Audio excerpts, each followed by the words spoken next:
Hello, I'm here in Pac-la-Fontaine, not far from my place here in Plateau Montreal. Today I want to talk about colorblindness and cynicism. But before I get to that, uh, we have this intuition about why people who are really successful, really good at things, are really good at things. We tend to think that people who are successful because they have exceptional virtues or exceptional strengths that we don't have. Uh, One thing, a really fascinating point that Nassim Nicholas Taleb makes, uh, he's made it in a couple of his books, is that actually this usually isn't the case. Very often, people who are really successful at something are successful not because they have some sort of exceptional strength in a particular area, but because they have some kind of a very exceptional and strange absence, right? So he says, to be a really good criminal, for instance, you need to have an absence of empathy. You have to be just because if you do have um, sort of well-functioning empathy, that's going to get in the way of you being good at being a criminal. Right? And I definitely have seen that a couple of times with people who I knew when I was younger who were real kind of like sociopaths, and they did seem to have a kind of just a total shamelessness. Like there would be no resistance to doing the things they wanted to do.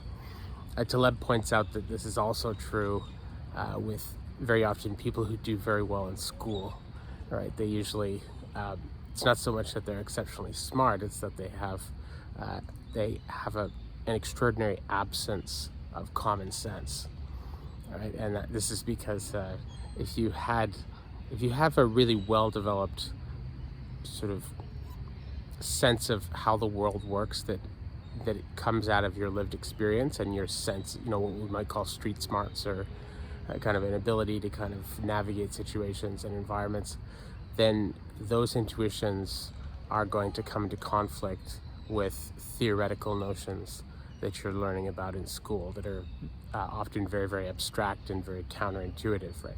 But if you don't have very much common sense to start off with, embracing these sort of grand, very counterintuitive theoretical systems is going to be easier for you. You're not going to have as much resistance from your kind of grounding in reality, right? And I say that without any necessary judgment, because I mean a lot of scientific advances in the last couple hundred years, especially the last 150 years, have come from profoundly counterintuitive theories. So I'm not just talking about like silly social scientific or theories or things coming out of the humanities. I mean, it can go either way. But point being that if there's an absence of common sense, that actually is what is really decisive, right? And I think the same thing goes in spades for certain kinds of public figures. I mean, you can totally see this with with Donald Trump. He's not the only one, but he does seem to take it to like a new level. He just seems to be so utterly shameless. Like he just doesn't, he could just lie to your face and then like 2 seconds later just completely deny that he said that, or switch it. He just seems totally and utterly shameless. And, within the context of political life, that actually probably gives him a big advantage, right? Because people who have shame, you know, it's gonna provide them with a resistance. There's a lot of things that they just simply won't do or even can't do, right? There's this wonderful exercise that my wife used to do for her students. Is she would have them to show them that how powerful social norms are, even on people who think that. She said it's most funny when it's like students who really have this image of themselves as like, yeah, man, I don't give a fuck. Like, I just do whatever, you know. Like, yeah, you know, like, I don't care what people think. She's like, really? Okay. Let's see if that's true. And so she has them go on the metro, on a crowded metro, and just walk up to somebody and ask them for their seat, right? Just go up to somebody on the metro and say, like, can I have your seat, please? And it's, I don't know if you've ever tried. I mean, there's a number of these exercises where, some students immediately say, well, I know I could never do that. And they kind of turn bright red just at the thought of doing it. But what's really funny is the students who think that they can do it, that it'll be no problem at all, and they go and try and do it, and they can't do it. Like, they just completely freeze up, right? They realize that there's a bunch of other ones you can do that are not as extreme as that, where you sort of go on an elevator and you, rather than turning around and facing the door, you just keep facing forward and like staring at everybody. There's a bunch of them, but so if you are lacking shame, it'll make it easier for you to do shameless things, right? I mean, just give one last example because it's kind of a funny one.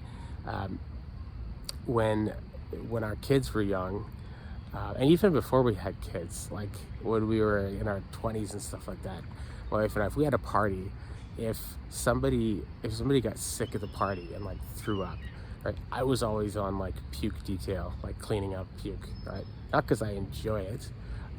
And when our kids were young, if obviously I changed my fair share of diapers, but if the kids were sick and the diapers were especially disgusting, or if there was like a real cleanup to do, because there was you get the picture. If your parents, you know what I'm talking about. Whenever there was like really nasty stuff, or when they had the flu and coming out of both ends and all that stuff, I was always the one that was the person who would clean up that stuff. Now, people who didn't know me very well, who happened to pick up on this or something, would say, oh wow, what a great feminist husband you have, and all this stuff, other silly stuff. But in fact, the truth is, I have very little sense of smell. I've had chronic allergies since my late teens, and so I'm congested most of the time, and being on allergy medication for much of my adult life has kind of fried my sense of smell. So my sense of smell is, I would guess, I'm not sure how this could be tested exactly, but I would guess that my sense of smell is probably 25% of what a normal person's is. It's definitely a small fraction of what mine was when I was younger. So I have a lack of a sense of smell, and that makes it easy for me to clean up disgusting things. I also, in our house, I am always the one to do the recycling, to change the kitty litter, take out the garbage, all the dirty work I do, right? Now, somebody might look from the outside and say, oh, he's doing that because he's so tough and he can overcome his like revulsion, and he's just like, yeah, what a tough guy. Bullshit. I could do it because the smell actually doesn't bother me that much, because I don't smell it that much, right? So this is, I think, a very important insight that Taleb has. Now, colorblindness is another one of these lacks that has kind of an upside, right? So colorblindness is, on balance, a net negative. It's not an especially good thing, right? And you can imagine that in a sort of state of nature, whatever that means, on the savannah 200,000 years ago, 300,000 years ago, being colorblind for the individual would have been a net negative.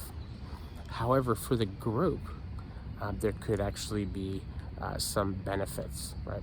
And one of them is that colorblind people can see through camouflage, right? So camouflage doesn't work on people who are colorblind, right? So they make very good snipers, and very often sniper rifles will actually have a filter that makes it black and white, so that when you're looking through the scope, you don't get fooled by camouflage. But I mean, I'm not going to go into it a lot here, but suffice it to say for now that the reason why camouflage works whether it's fatigues that a soldier is wearing, or the stripes on a tiger, or the pattern on a leopard, or basically all of those things. Like, the reason why camouflage works is because it tricks the eye, right? It sort of, in the same way that a, a, a magician, can be right in front of you and does like the card tricks and makes things like disappear right in front of your eyes.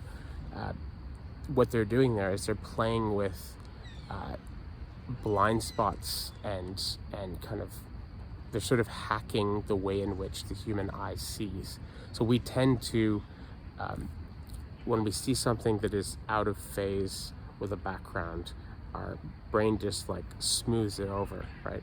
Unless you have a reason to think that there's a tiger behind that bush, or a soldier, waiting to ambush you or something like that. Then you'll pay special attention. You'll really stare at the thing until you actually see the tiger or see the soldier. Well, people who are colorblind, they don't have to do that. They automatically will see the thing that is out of pattern in that bush, or in that tree, or something like that, right? So I think cynicism is very similar to colorblindness, right? I mean, I've always been amazed by people, and I have, many of my favorite thinkers and many of my smartest friends go into this category. I've always been amazed by people who seem to have really well-developed bullshit meters. People who can sort of just cut through the crap, and people who can see through lies, and see through and can separate everything into very neat categories of, good and evil, bad and good, light and darkness, all that stuff.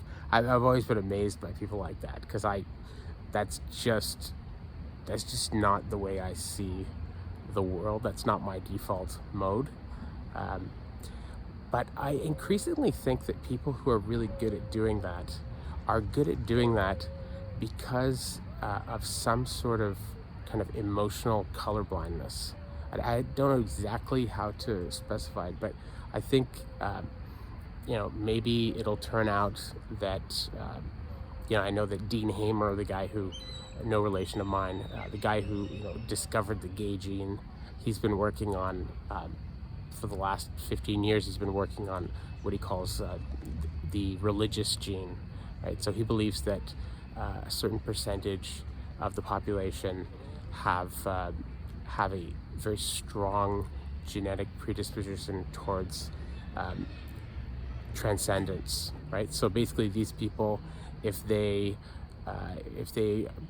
are going to like a religious service and they're kind of praying and worshiping, they're gonna get like a really big buzz off of it. Like they will be the ones that get that have like visions and it doesn't really matter. It could be any kind of context. Like if they're meditating, they're gonna get like the biggest buzz off of that, right? They'll get if they're taking hallucinogenic drugs, they're the kind of people who are gonna trip like really hard and like, oh fuck man, the mountain was talking to me.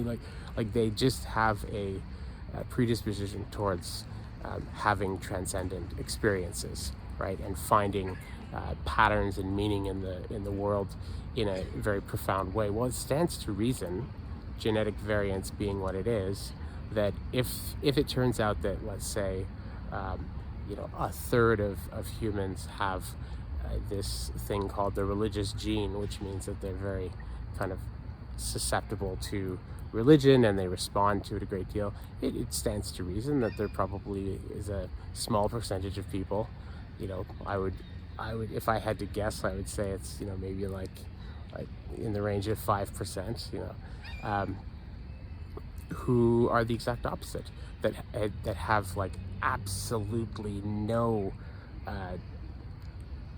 predisposition towards being moved by these sort of enrapturing experiences of what Jonathan Haidt calls elation, right? That they just, all that stuff just leaves them cold. Or like, I don't know what you guys are talking about, right?